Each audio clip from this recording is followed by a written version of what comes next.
ఆ కేసులో కూడా బెయిలబుల్ సెక్షన్స్ పెడితే దాని మీద మరలా ప్రభుత్వం వచ్చిన తర్వాత ఇంట్రాగేషన్ చేసి సీసీ కెమెరాల ఫుటేజ్లు తీసుకొని వాళ్ళ మీద 307 పెట్టడం జరిగింది.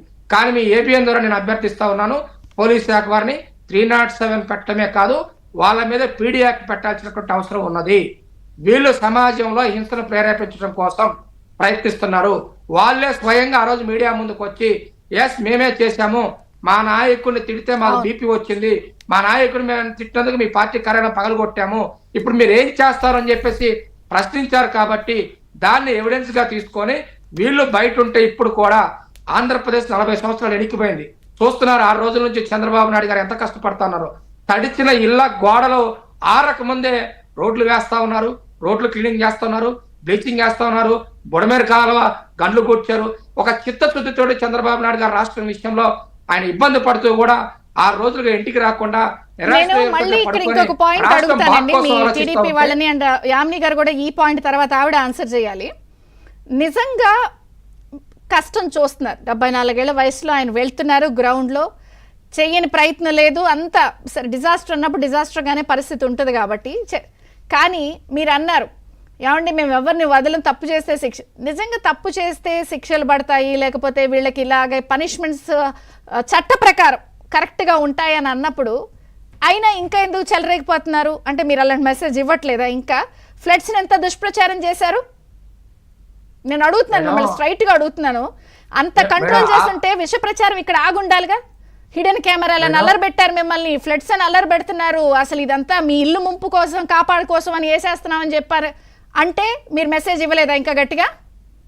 లేదు లేదు మేడం, కన్ఫ్యూజ్డ్ పాలిటిక్స్ వైసీపీ చేస్తా ఉంది. వాళ్ళు చూశారు కదా కృష్ణా నదికి ఎటువైపు చంద్రబాబు గారు ఇల్లు ఉంది, లేకపోతే అసలు నాగార్జున సాగర్ డ్యామ్ ఎటు ఉంది, శ్రీశైలం డ్యామ్ ఎటు ఉంది, హైవే ఎటు ఉంది, ఫ్లడ్ ఎక్కడొచ్చింది, బుడమనేరు ఎటు ఉంది, అదేవిధంగా మున్నేరు వాగు ఎటు ఉంది. అంటే వాగు నది అంటున్నాడు, నదిని వాగు అంటున్నాడు. అంటే ప్రజల్ని కన్ఫ్యూజ్ చేసేటువంటి పాలిటిక్స్ తప్పితే ఈ రోజున వైసీపీ నాయకులు కార్యకర్తలు హెచ్చరిస్తే భయపడేటువంటి పరిస్థితిలో ప్రజలు లేరు, అటువంటి ప్రభుత్వం అధికారంలో లేదు, అటువంటి ఆ విధంగా తెలుగుదేశం పార్టీ నాయకులు, బీజేపీ పార్టీ నాయకులు, జనసేన పార్టీలో లేరు.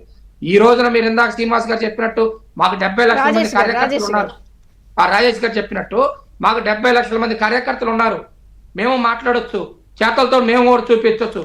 అది కాదు సమాధానం. ఇందాక మీరు రాజేష్ గారు గొప్ప విషయం చెప్పారు, వైసీపీ నాయకులు ఓడిపోబడలేదు, శిక్షించబడ్డారు అన్నారు. It is a clear indicate message అన్నమాట.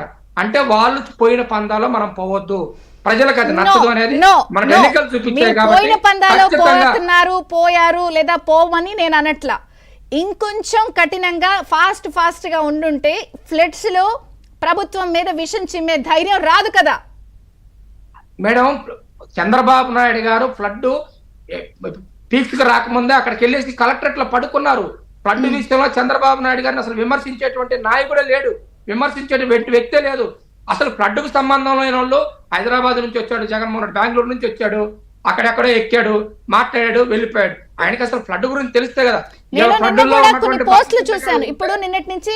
నారాయణ గారు, మున్సిపల్ మినిస్టర్ నారాయణ గారు ఏం చెప్పారు, ఫైర్ ఇంజన్లతో ఇవన్నీ పిలిపిస్తున్నామండి, ఇల్లు శుభ్రం.